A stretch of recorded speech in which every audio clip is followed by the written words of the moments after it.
How would you like to have an infinite supply of money? Certainly, I think most people would like that.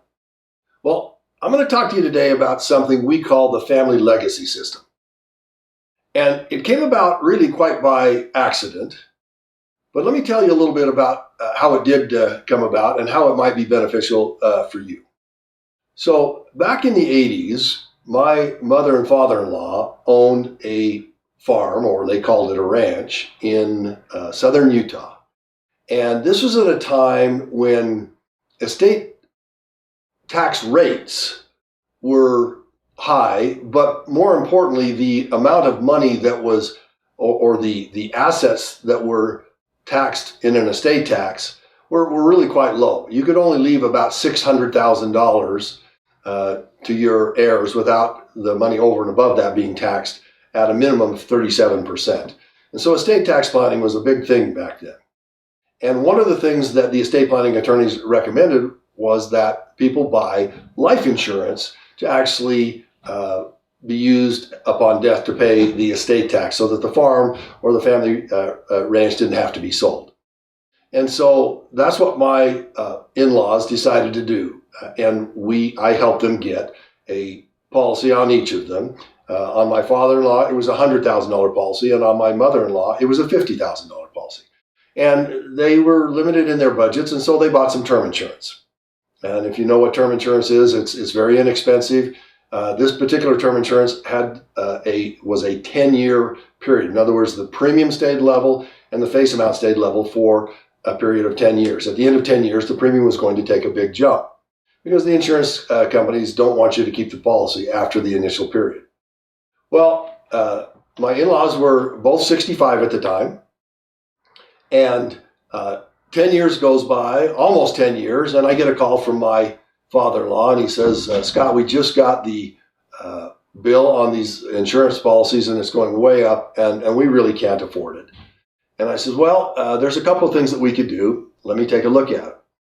And one of the things that we looked at was in term insurance, most companies have what's called a conversion option, meaning you can exchange the policy without evidence of insurability, without taking a physical, and get a new policy. It's not another term policy, it's a cash value type policy. In this particular case, it was a universal life policy. So it would have some cash values in it.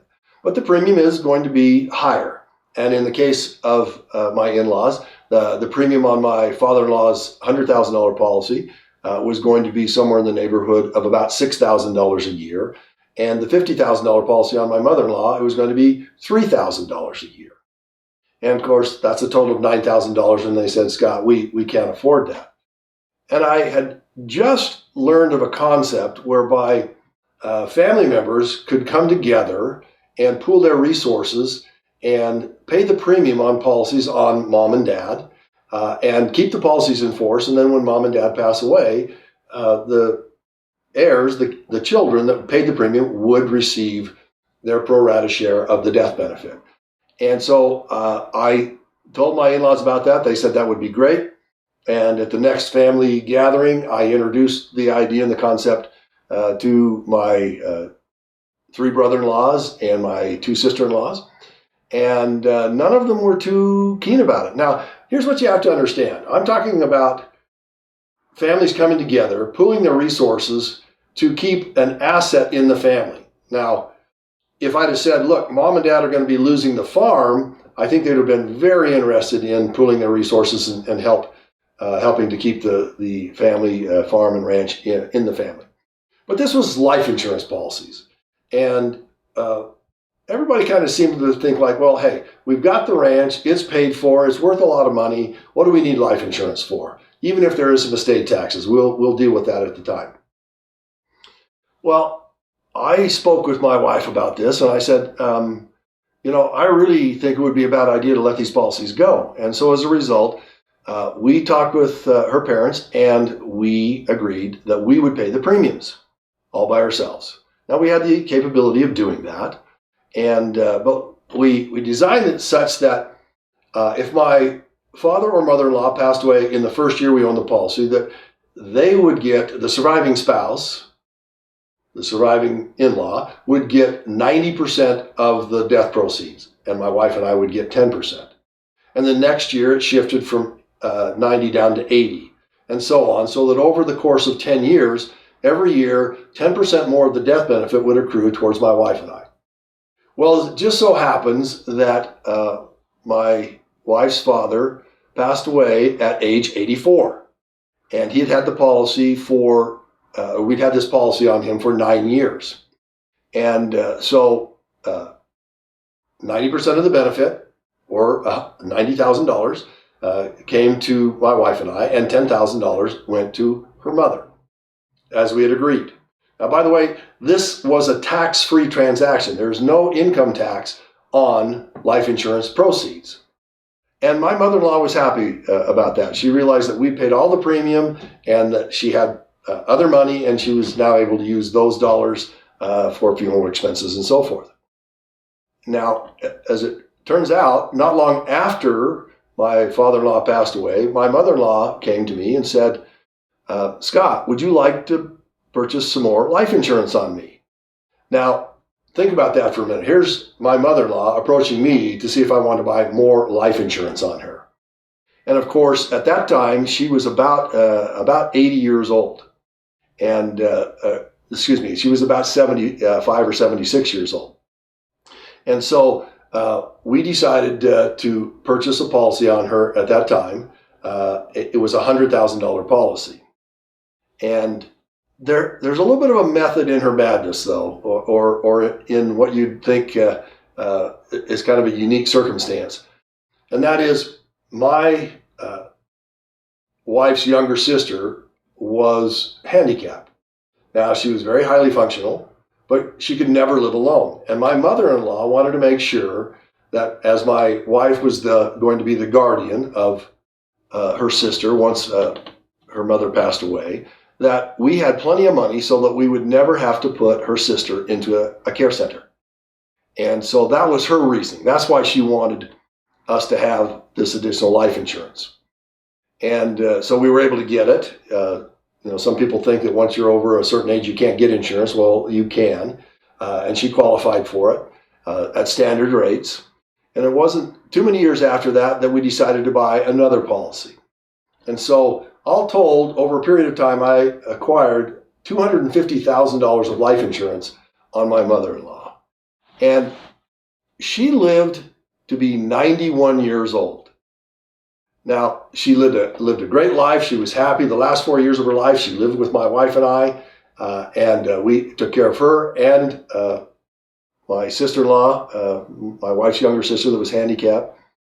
And we were happy to have all the time with her mom that we could. But she did pass away, as all of us are going to pass away at some point in time. So what I want you to understand is this, is that we talk to our clients about creating financial certainty.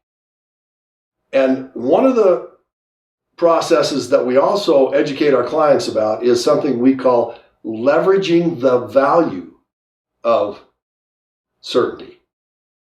And what we mean by that is the family legacy system, meaning don't let mom and dad or grandma and grandpa die without the maximum amount of life insurance that they can possibly qualify for that the family can afford to keep in force. And so in this particular case, we had a $100,000 policy on my father-in-law and a total of $250,000 on my mother-in-law. Now, just to give you an idea, most people don't think of life insurance as an asset. They don't think of it as something that you can pass from one generation to the other.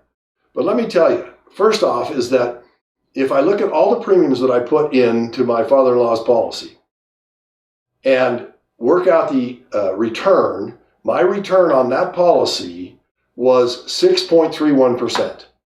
Now remember, this was back in the 90s that he passed away, and so 6% was a pretty decent rate of return. And it's also, keep in mind that a life insurance death benefit is tax-free to family members. So there was no tax on that, which means it was more like a 8.5% to a 9% taxable rate of return. That's pretty good on what we call safe money. Now, the three policies on my mother-in-law, the first policy was in force for a total of 16 years. And the rate of return on that policy was about 4.5%. Not great, but remember, it's tax-free. The second policy was in force for 9 years. The rate of return on that ended up being about 20%, a little over that. And the third policy was in force for about 6 years, and that rate of return was over 26%. All of this is tax-free. Now, there's a lot of nuances to this whole process, but I wanted to introduce this concept to you. This is something that we work with many of our clients and their children, or the kids and their parents or their grandparents, helping everyone understand that everyone has an economic or a human life value. And when we purchase adequate insurance to cover that, instead of lapsing it, every year, millions and millions and millions of dollars of insurance is lapsed by older people because they don't want it, they don't need it, they can't afford it, when they should be turning to their kids and their grandkids to pool resources, keep those policies in force, and let them mature as a death benefit when mom and dad or grandma and grandpa pass away. And here is tax-free generational wealth. In my family, I have a lot of insurance, and I've talked with my children about the insurance that they have on their lives. There's insurance on the grandkids. We have created a multi-generational process where, as the aging generation passes away, large amounts of tax-free cash come into existence, and that continues to fund the next generation's policies. And when that generation passes away, that funds the next generation. But we're constantly creating more and more tax-free generational wealth by this one simple mechanism. And quite frankly, for the vast majority of Americans, this is probably one of the most powerful and simple ways to create and leave substantial amounts of wealth, and it's all tax-free. So if you'd like to learn more about the Family Legacy System and how it might work for you and your family, click on the link below and schedule a free 30-minute no-obligation consultation with us, and we'll explain how that would work for you and your family. And while you're at it, there's another link below that you can click on, and you can get registered for our financial education video library. We'd love to have you get more informed on many of the other concepts and ideas that we teach. And so click on that other link and register to get that.